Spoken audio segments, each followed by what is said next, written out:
Hello friends, welcome to the YouTube channel the rule book.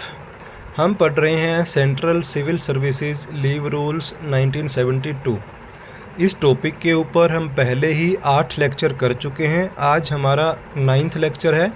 इसमें 2 important points को cover किया जाएगा, जिनमें पहला है रिटर्न फ्रॉम लीव, कि जब कोई सरकारी कर्मचारी छुट्टी से वापस आता है तो उस पर क्या क्या कंडीशंस लागू होती हैं। और दूसरा है absence after expiry of leave, यानी कि कोई कर्मचारी जो छुट्टी पर गया था, उसकी छुट्टियां तो ख़त्म हो गई लेकिन उसने फिर भी ऑफिस को ज्वाइन नहीं किया, तो ऐसी परिस्थितियों में उसे किन किन रूल्स का फॉलो करना है, क्या क्या नियम उस पर लागू होंगे, कैसे कार्यवाही की जाएगी। तो चलिए देखते हैं। Return from leave.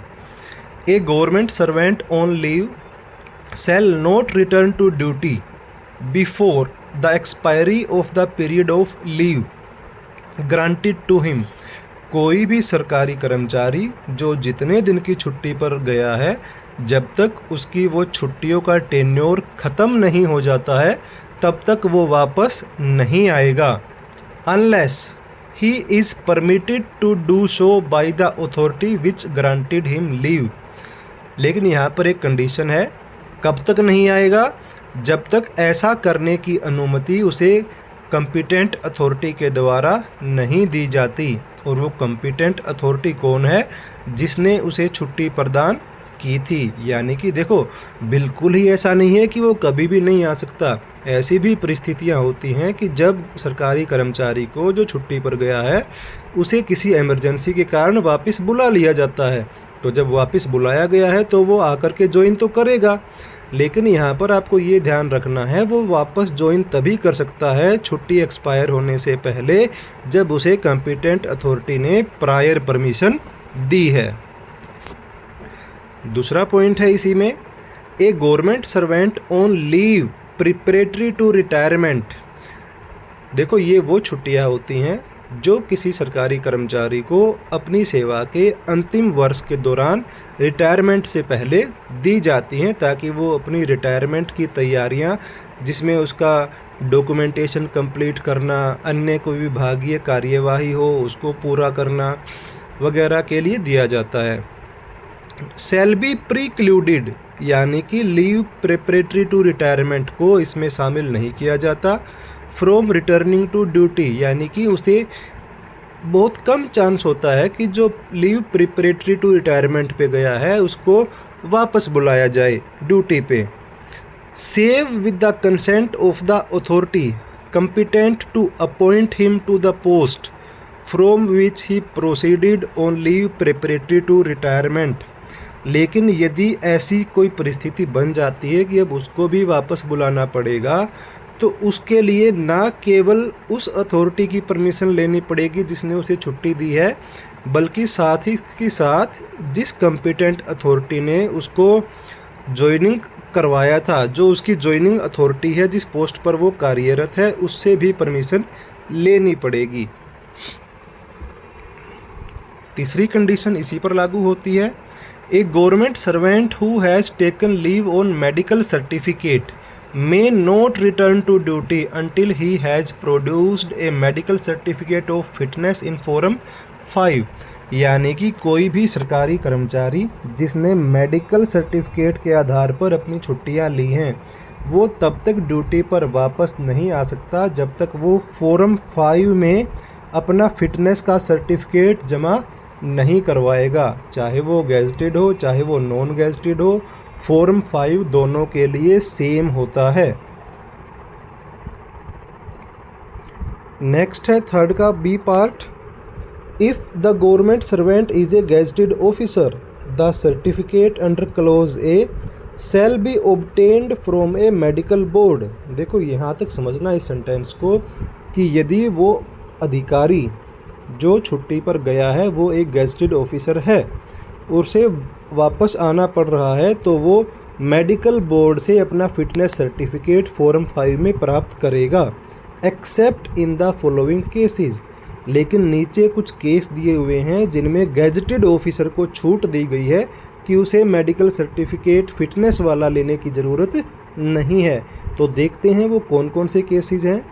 When the leave is for not more than 3 months, जब उसकी छुट्टियां जो उसने ले रखी हैं गेजेटेड ऑफिसर ने मेडिकल सर्टिफिकेट के आधार पर, वो छुट्टियां नॉट मोर देन 3 months, वो छुट्टियां 3 महीने से ज़्यादा की नहीं है। दूसरा केस क्या कहता है, when leave is for more than 3 months, पहले केस में था 3 months से ज़्यादा नहीं है, दूसरे केस में है अगर उसकी 3 months से ज़्यादा है, और लीव फॉर 3 months और लेस, या पूरी 3 महीने की हैं या 3 महीने से कम है, इज़ एक्सटेंडेड बियॉन्ड 3 months, और जो कम है वो उनको 3 महीने से ज़्यादा तक बढ़ा दिया गया। देखो कुल मिला के सेकेंड पॉइंट में बात ये है कि वो गेजेटेड ऑफिसर अब 3 महीने से ज़्यादा की छुट्टी पर है, और वो भी मेडिकल सर्टिफिकेट के आधार पर। And the medical board states at the time of granting the original certificate और द सर्टिफिकेट फॉर एक्सटेंशन, साथ ही ये बात मेंशन की जा रही है कि जब उस गेजेटेड ऑफिसर को 3 महीने से ज़्यादा की छुट्टियां दी गई या उसकी छुट्टियां बढ़ाई गई, उसी समय पर मेडिकल बोर्ड ने अपने सर्टिफिकेट में ये लिख दिया था कि government servant need not appear before another medical board for obtaining the certificate of fitness, कि अब इस कर्मचारी को, इस अधिकारी को फिटनेस सर्टिफिकेट लेने के लिए दोबारा से मेडिकल कराने की आवश्यकता नहीं है। अगर ऐसा मेडिकल बोर्ड ने पहले ही लिख दिया तो भी उसे फॉर्म 5 के फॉर्मेट में मेडिकल फिटनेस सर्टिफिकेट लेने की ज़रूरत नहीं है। लेकिन इन दोनों बात को आपको जो याद रखनी है वो ये है कि ये बात गेजेटेड ऑफिसर के लिए की जा रही है। थर्ड का ही सी पार्ट कहता है, in cases falling under clause b the certificate may be obtained from the chief medical officer, the district medical officer, a civil surgeon, a staff surgeon और a medical officer of equivalent status including a medical officer of the CGHS, or in a case covered by sub rule 6 of 18 from the authorized medical attendant or the medical superintendent of the hospital concerned। लेकिन फिर भी अगर कुछ ऐसी परिस्थिति होती है कि गेजेटेड ऑफिसर को भी अगर फॉर्म 5 के फॉर्मेट में अपना फिटनेस सर्टिफिकेट लेना है, तो वो इन अधिकारियों से जो डॉक्टर्स के टाइप लिखे हुए हैं उनसे अपना मेडिकल सर्टिफिकेट ले सकता है। अब आपको ये ध्यान में बता दूं कि एक चीज़ यहाँ पर नहीं लिखी हुई है जो कि गेजेटेड और नॉन गेजेटेड के मेडिकल सर्टिफिकेट में अंतर करती है। जो गेजेटेड है वो किसी मेडिकल प्रैक्टिशनर से, शब्दों पे ध्यान रखना, वो किसी मेडिकल प्रैक्टिशनर से मेडिकल सर्टिफिकेट नहीं ले सकता, जबकि जो नॉन गेजेटेड है वो मेडिकल प्रैक्टिशनर से अपना मेडिकल सर्टिफिकेट ले सकते हैं। इसीलिए आपको इस पूरे पैराग्राफ में ये शब्द नहीं मिलेंगे medical practitioner. In the case of a non-gazetted government servant, the authority under which the government servant is employed on return from leave may in its discretion accept a certificate signed by a registered medical practitioner। यहाँ पे आप ध्यान दो, देखो जो लिखा है non gazetted government servant, यानी कि जो नॉन गेजेटेड सरकारी कर्मचारी हैं उनके द्वारा रजिस्टर्ड मेडिकल प्रैक्टिशनर से भी अपना मेडिकल सर्टिफिकेट लिया जा सकता है और अपने ऑफिस में दिया जा सकता है। नेक्स्ट देखते हैं क्या कहता है पॉइंट, इसी से संबंधित है। A government servant returning from leave is not entitled in the absence of specific orders to that effect to resume as a matter of course the post which he held before going on leave। यानी कि एक सरकारी कर्मचारी जब वो छुट्टी पे से वापस आता है, is not entitled, तो वो ऐसे किसी काम के लिए, ऐसी किसी पदवी के लिए इंटाइटल नहीं है in the absence of specific orders to that effect, जब तक कि उस पदवी के लिए या उस कार्य ग्रहण के लिए कोई स्पेसिफिक ऑर्डर नहीं दिया गया।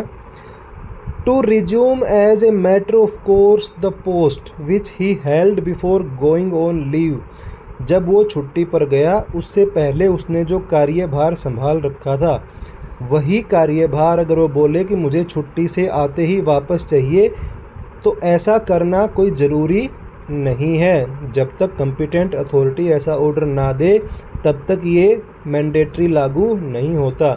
इसको आप ऐसे समझिए जैसे पुलिस स्टेशन में होता है, एक स्टेशन हाउस ऑफिसर होता है जिसको कि शॉर्ट फॉर्म में SHO कहा जाता है। सपोज करो वो छुट्टी पर चला जाता है तो उसकी जगह किसी दूसरे व्यक्ति को SHO के पद के लिए कार्य ग्रहण करवाया जाता है। ठीक है, जब वो कर्मचारी वापस आएगा तो वो आते ही ये दावा नहीं कर सकता कि मैं ही SHO बनूंगा, क्योंकि भाई उसकी एब्सेंस में भी तो कोई व्यक्ति SHO का काम कर रहा था ना। जब तक ऐसा स्पेशल ऑर्डर नहीं हो तब तक वो आते ही अपना दावा नहीं कर सकता। Such government servant shall report his return to duty to the authority which granted him leave, or to the authority if any specified in the order granting him the leave, and await orders। पिछले point के संबंध में यदि ऐसा होता है कि कोई कर्मचारी, मान लो SHO का ही हमने एग्जांपल लिया था, वो छुट्टी पर गया, छुट्टी पूरी होने के बाद वो वापस आया, तो वापस आने के बाद वो अपनी ज्वाइनिंग रिपोर्ट अपनी कॉम्पिटेंट अथॉरिटी को भेजेगा जिसने लीव सैंक्शन किया था, और उस अथॉरिटी के ऑर्डर का इंतज़ार करेगा। ऐसा नहीं है कि बिना ऑर्डर आए ही आते ही दावा ठोक दे कि मैं ही SHO बनूंगा दोबारा से, तो ऐसा नहीं हो सकता। आपको जिस कॉम्पिटेंट अथॉरिटी ने छुट्टी सैंक्शन की थी, आप आते ही उसी के समक्ष अपनी ज्वाइनिंग रिपोर्ट देंगे और उसके ऑर्डर का इंतज़ार करेंगे। A government servant had been suffering from tuberculosis may be allowed to resume duty on the basis of fitness certificate which recommends light work for him. देखो ऐसे जो ये अलग से आते हैं ना जिस पे लिखा होता है नोट, ये वो पॉइंट्स होते हैं जहाँ से डायरेक्ट एग्ज़ाम में क्वेश्चन बन जाता है।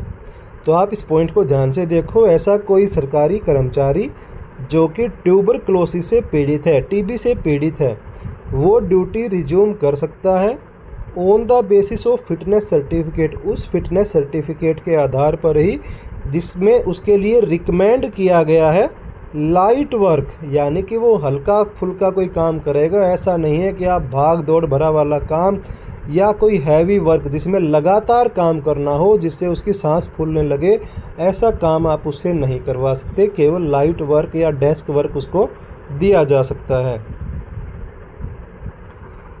अब देखते हैं आज के लेक्चर का सेकंड पॉइंट जो है absence after expiry of leave, यानी कि कोई कर्मचारी जब छुट्टी पर गया था, उसकी छुट्टियां ख़त्म होगी लेकिन वो फिर भी वापस ड्यूटी पर नहीं आया। Unless the authority competent to grant leave extends the leave, जब तक कि वो कॉम्पिटेंट अथॉरिटी जिसने आपको छुट्टी ग्रांट की है, जब तक वो आपकी छुट्टी को एक्सटेंड नहीं करती है। A government servant who remains absent after the end of leave is entitled to no leave salary for the period of such absence.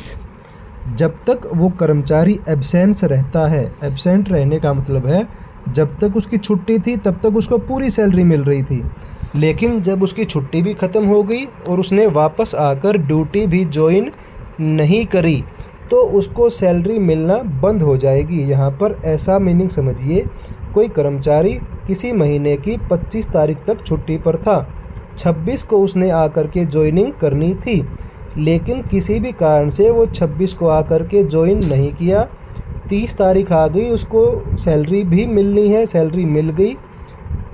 अगर पहले ही उसका सैलरी बिल प्रिपेयर हो चुका है तो उसको सैलरी पूरी मिल चुकी है, तो जो 26 से लेकर के 30 तारीख तक 5 दिन की जो सैलरी बनी वो अगले महीने में उससे रिकवर कर ली जाएगी। और अगर उसका बिल ही 30 तारीख के बाद बनता है सैलरी वाला, तो उसको केवल 25 तारीख तक की सैलरी मिलेगी, आगे वाले 5 दिन की उसको सैलरी नहीं मिलेगी। वो 5 दिन जब वो छुट्टी ख़त्म होने के बाद भी ड्यूटी से एब्सेंट था। And period shall be debited against his leave account as though it were HPL half pay leave.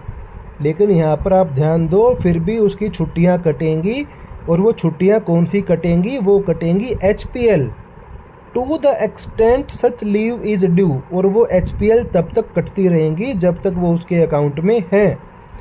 The period in excess of such leave due being treated as extra ordinary leave.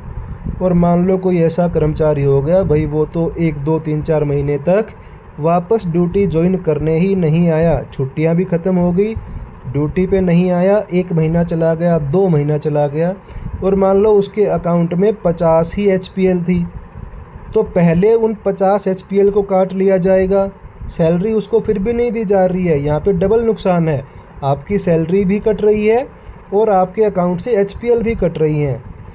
और फिर उसको जब HPL ख़त्म हो जाती हैं, पता चला वो तब तक भी ड्यूटी पर नहीं आया, अभी भी एब्सेंट चल रहा है, फिर उसको EOL में काउंट करना शुरू कर दिया जाएगा, यानी फिर भी उसको सैलरी नहीं मिलेगी। Wilful absence from duty after the expiry of leave renders a government servant liable to disciplinary action. देखो, ऐसा कोई कर्मचारी जो जानबूझकर अपनी इच्छा से ड्यूटी से एब्सेंट रहेगा, यहाँ पर विलफुल एब्सेंस का मतलब है अपनी इच्छा से वो ड्यूटी से एब्सेंस है। एक्सपायरी ऑफ लीव, जब उसकी छुट्टियाँ ख़त्म हो गई हैं उसके बावजूद भी, तो ऐसा गवर्नमेंट सर्वेंट डिसिप्लिनरी एक्शन, विभागीय कार्यवाही के लिए खुद जिम्मेदार होगा। यानी जब वो कभी भी ज्वाइन करेगा तो भी, और अगर वो ज्वाइन नहीं करता है, बिल्कुल ही लंबे समय तक एब्सेंस रहता है, तो भी उसके खिलाफ वन साइडेड एक्स पार्टी जिसको बोला जाता है, वन साइडेड विभागीय कार्यवाही शुरू कर दी जाएगी।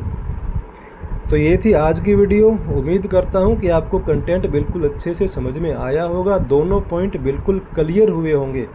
फिर भी कोई डाउट रहता है आप कमेंट कर सकते हैं या वीडियो को दोबारा देख सकते हैं। अगर आपने अभी तक चैनल को सब्सक्राइब नहीं किया है तो हमारे चैनल को सब्सक्राइब ज़रूर कर लें। Thank you.